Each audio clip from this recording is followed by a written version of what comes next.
Thank you so much. It's truly an honor to be here with you and to be at this august university where my friend George Ayittey graduated and where he taught. My job, my goal is to introduce you not only to the course of a man's noble and honorable life, but to share with you some of his lasting legacy. And I hope in the process that you'll be inspired to draw on that legacy and to realize Professor George Ayittey's vision of a continent of people who are free, who are prosperous, who are at peace, who enjoy dignity, and who are proud of their histories and proud of their accomplishments and justifiably hopeful about the future. Professor George B.N. Ayittey was born October 13, 1945, here in Ghana. He graduated from this university and then went for his graduate studies to Canada, where he received a master's degree at University of Western Ontario and a doctorate in economics from the University of Manitoba. He taught in Canada and the United States and retired as professor of economics at the American University in Washington, D.C. after a long career as a beloved teacher and scholar. I first began to correspond with George in the 1980s when I was editing an academic journal. And I received this submission sent in the post, no email back then, it was the dark ages. And it was an article entitled African Peasants in the Market System. And I read it, and I was amazed. It opened my eyes to see things I had not seen before.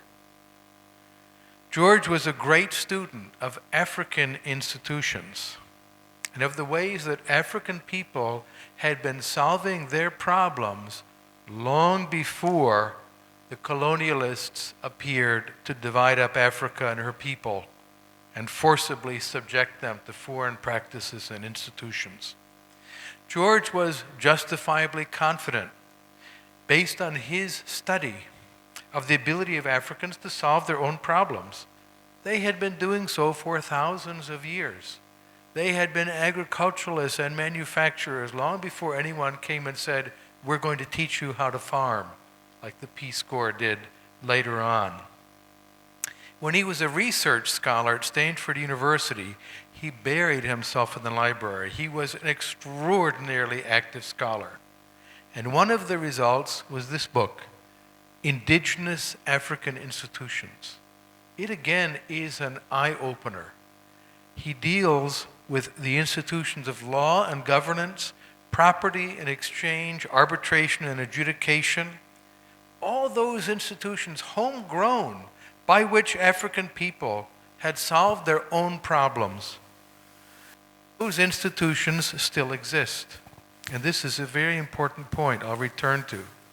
But they are often submerged under the bureaucracy and the sheer violence that were imported by the colonial powers.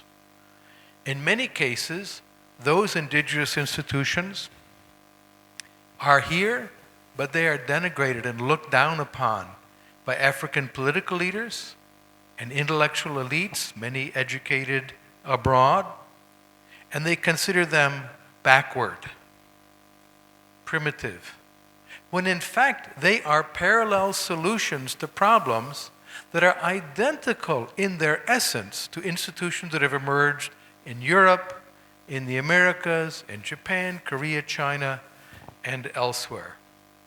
In the paper that I published in 1988 by Professor Ayittey, he described savings clubs. They're also known as tontines in the academic literature, as susu, which may be familiar to many of you here, by which people pooled their savings in order to finance business enterprises, capital investments, projects for their families, home improvements, and so on.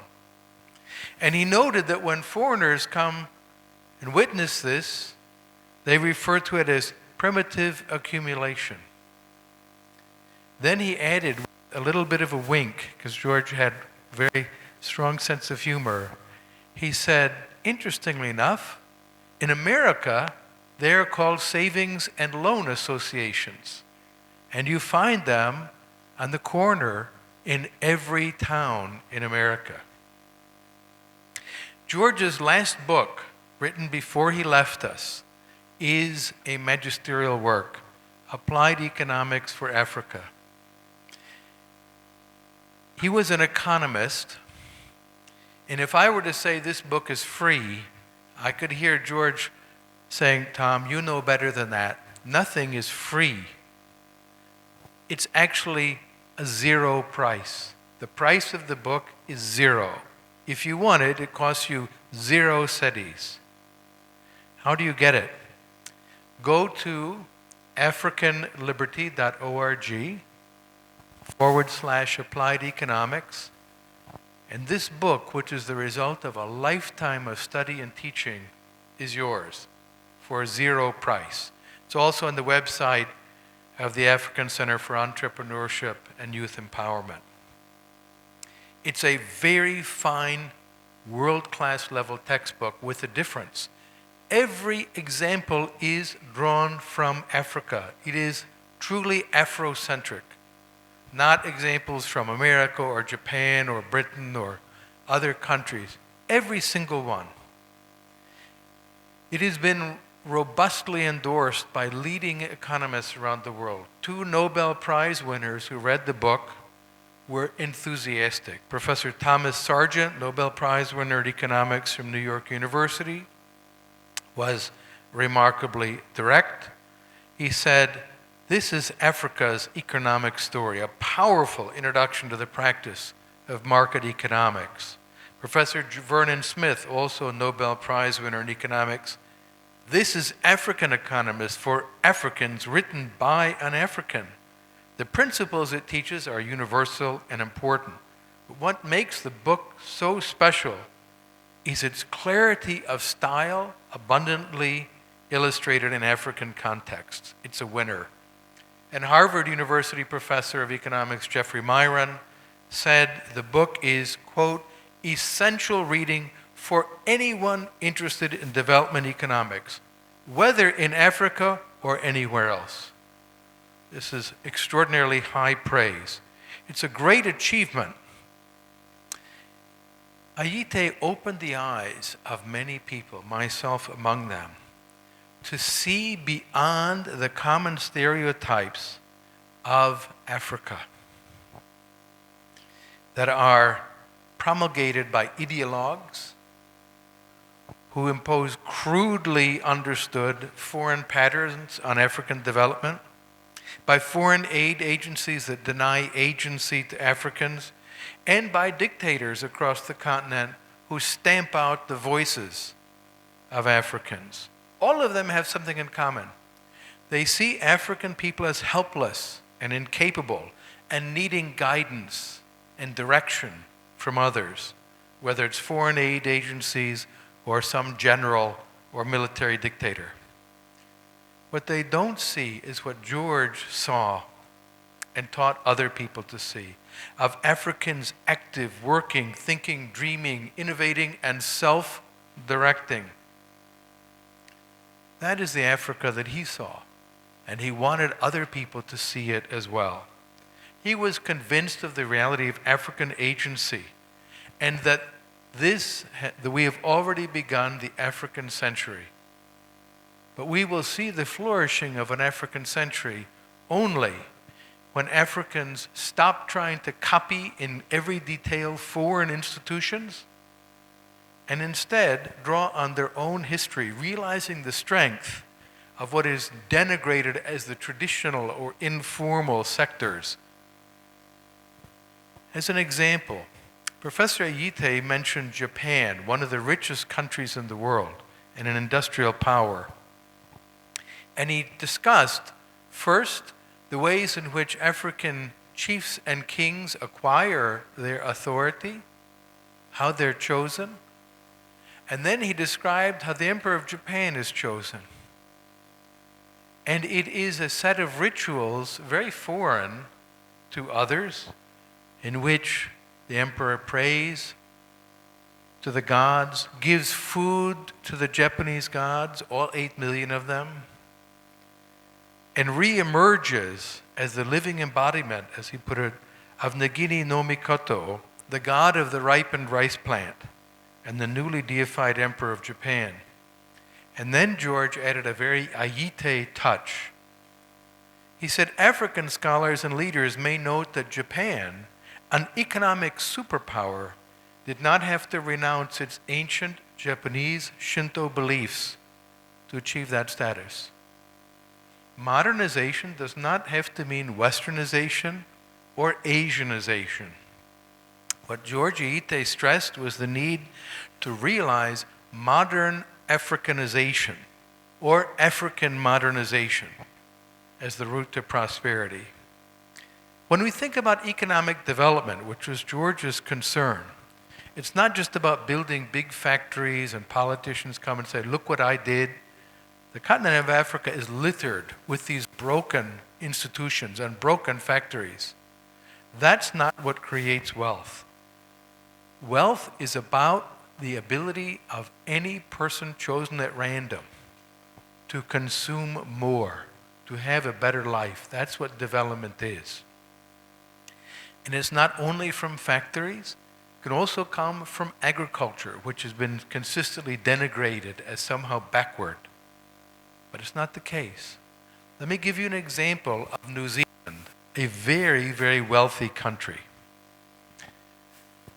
What do they do in New Zealand to make themselves wealthy? Do they have state-sponsored factories? Do they have import substitution and trade restrictions to create civilization?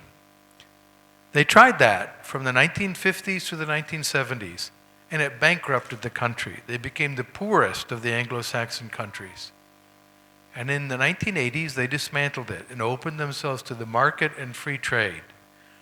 Here are the exports of New Zealand that have made them rich. 30.4% of New Zealand exports, dairy, eggs, and honey.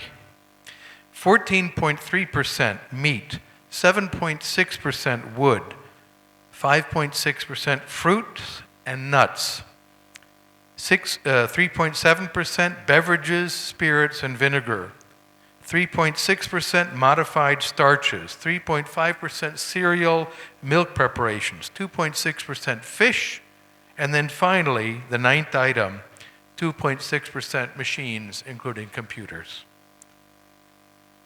So they didn't get rich by exporting tractors and automobiles and machines. Not that that's a bad thing. The Japanese do that very well. New Zealanders got rich by exporting agricultural products. It's not true that only factories and machines make you rich. You can get rich from agriculture. Exporting eggs and honey creates wealth just as surely as automobiles and tractors. Why? Because as George stressed as an economist, 100 cedis worth of eggs or honey and 100 cedis worth of automobiles or tractors, it's 100 cedis worth.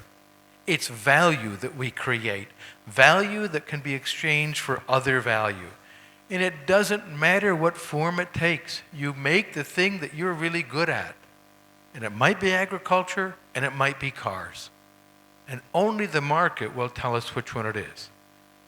So let me give you a quick thought experiment, as my time is running out here. I want you to imagine a very, very poor country. Indoor plumbing is a luxury of the rich. More than 1 out of 4 children, 28%, die before the age of 5. 43% of workers 10 years of age and older work in agriculture, growing food. Nearly 10% of the working population 10 years and older work as servants in the homes of the people who in that society are rich. No one has a cell phone, not even a radio or a television. Average life expectancy in this country is 44 years. That's 16 years lower than Democratic Republic of Congo, one of the poorest countries in Africa. Where is this country that is so poor? It's the country my grandparents were born in 1890, in what was then one of the wealthiest countries in the world. That's the difference between their life and our lives, is what we call economic development. Our ability to consume more. Cell phones, obviously, but better living standards, better dentistry, better medical care, etc., etc. What made that possible? The difference between my grandparents' lives, which would be considered desperately poor today, and today's lives. George Ayittey explained so clearly. Innovation and exchange. Exchange creates value. When I trade something to you that you value more, and I get something I value more, we added value to the world, just exchanging. And George was a great champion of women traders who in Africa are mistreated by governments. He said, women are the economic drivers of trade. And you go to the markets and it becomes immediately evident to you. Well, where does the innovation come from? He pointed out that informal sector that all the elites and the government disregards, that comes from. Think about the great companies that manufacture products you know today, like automobiles, Ford Motor Company. Did Ford start out with a big company with a group board of directors of famous people and a New York Stock Exchange listing? No. George pointed out it started in a stable with a man tinkering with engines to try to make a car. Apple Computer, more recently, where did that start? Some giant research lab of the government? A garage with two nerdy, weird kids who said, we can figure out how to make a computer for everybody. The consequence was that informal sector is the source of innovation. But it is only able to do that if they have the freedom to enter the market and are not kept out by cronies, friends of the president or the minister, family members of the politicians, and so on. But when anybody can enter the market and offer their goods and services for sale. Now finally, about democracy. What is democracy? Well, George pointed out it's not just having a vote and deciding to kill the people who lost. That is not democracy. It's government by discussion. Parliament means the place people talk. And Africans have been talking for a long time. African village councils, African advisors to the kings and traditional rulers, they talk. And they have the power to de-stool or to remove the power of someone who has abused it. How many African presidents get de-stooled? Not many. There are so many countries that have had presidents for life, 35, 40 years of abuse, of crimes, and they can't be removed. This was not true of traditional African institutions. Bad rulers did not remain rulers for very long. So government that by discussion needs something that George believed in passionately, freedom of speech and free media. In this score, although there are problems, Ghana is an example to the rest of the continent because you have a much more vibrant, free, open media space than many countries have. George taught us to look in unexpected places for economic advances. The most humble person tinkering in a garage may be the one who changes the world. But it won't happen unless that person has the freedom to enter the market and offer goods and services in exchange. In conclusion, I hope that you will be inspired, as I was, and as I still am, by the work of Professor George B. Ayittey. He was a pioneer, a visionary, a scholar, and he was also a personal friend. And I miss him very much, and I wish that he were with us today. He left us on January 22nd of last year, but his works remain, and through them, you may become acquainted with the insights of a great champion of Africa. I encourage you to download his book. The price is $0, but the benefits are enormous of his wisdom. And that you will be inspired as I was, and then something George would want very much, that you go beyond him, that you do better than he did. He gave his whole life to teaching about Africa for African liberation. But he would want you to complete the job and to blaze the way to a free and flourishing Africa and make George proud of you. So thank you, George Ayittey, and thank all of you for coming to learn about him. The future of Africa is in your hands. Thank you.